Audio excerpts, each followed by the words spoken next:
แม่ดองเจ้าเอาซะแม่ดองเนาะแม่ดองข่อยโอ้ยใจใหญ่ใจกว้างพี่น้องเอ๋ยนี่ต้องแม่ดองข่อยเจ้านี่มาเร็วเอาทั้งภาษาเขาเลยบัดนี้เอาผู้ใดจองทั้งภาษาเขาเอาผู้ใดจองบัดนี้เป็นจองเองเลยเนาะเขาเนาะเอาทั้งภาษาข่อยบ้านน้ำ45ข่อยเป็นเกียรติจับจองบัดคือคนสุขเลยพร้อมโดยเจ้าว่าวเลยเดี๋ยวนี้เจ้าเอาบอกให้เลยเราเป็นร่ำเพลินสมใจ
ยเอาสาวใส่สามพี่น้องหัวใจขับลงการเดินคนหน้าฟ้าเอาสู้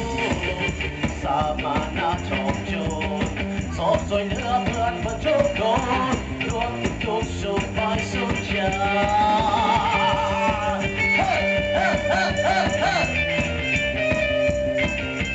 ขอเสียงเอาสอบได้เสิร์ฟขอบใจ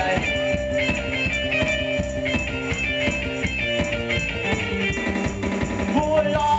ยจะเป็นยาไม้ชาคาเรียบเกินไปบัวลอยพี่อยู่ที่ไหนเคยดูบ้างไหมโอ้ชิคาเดินเชิญบัวลอย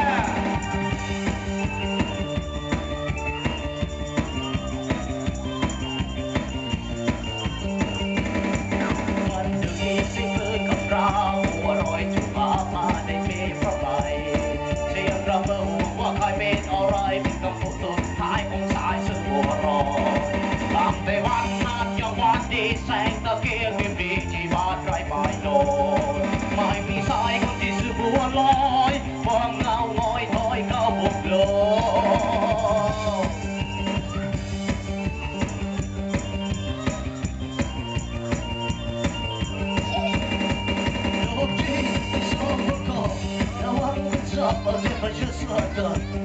ไอ้โรคที่ไม่สักทีก่อนเป็นบัวลูกพรและบัวสวนบัวอร่อยอ้าวไอ้ลูกเย็ดไม่ส่งประกอบระวังเป็นสอบเอาแต่ประโยชน์ส่วนเจอ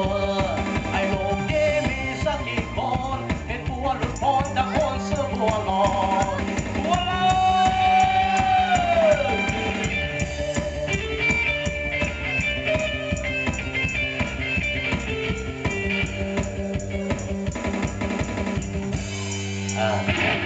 ว่าสิบอกให้เรเก้ถ้าเป็นอย่างนี้เราสามคนแยกทางซะดีกว่าโอ้ยดอกที่ตาก็สมพลักเพื่อชีวิตพี่น้องเลยโอ้ยเจ้าเอาถือว่าเป็นเกียรติทางสร้างบรรยากาศเข้ากันเข้าไปเจ้าก็ได้แค่มองแต่ว่าหึงก็บ่ได้มองเจ้าเดินจากไปเป็นของเขาโอ้ยต่อเอาทุกวันเป็นเกียรติต่อสังสรรค์บรรยากาศรับกันพอดี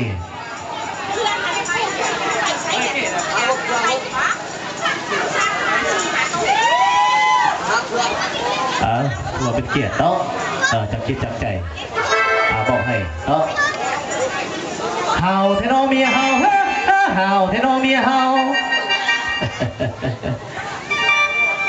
เฮาเทโนผัวเฮาเฮาเทโนเมียเฮาโอ้ย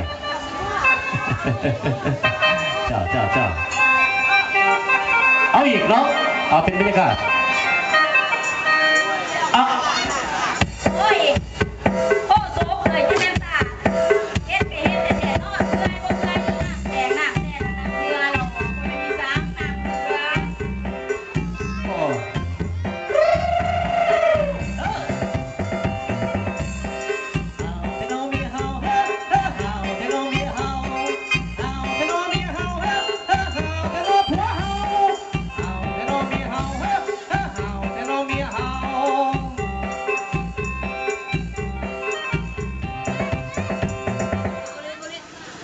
เฮาเทโนเมีย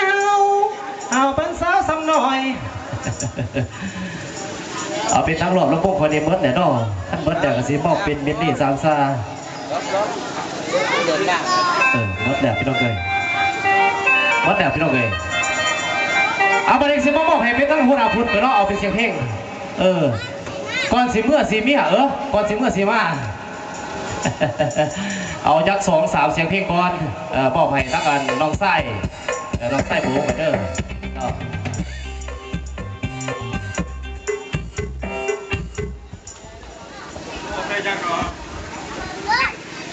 โอ้ยจะได้ลองเพลงอีแลเดอร์เอาเพลงขั้นอายตายสิไหน้ำบอ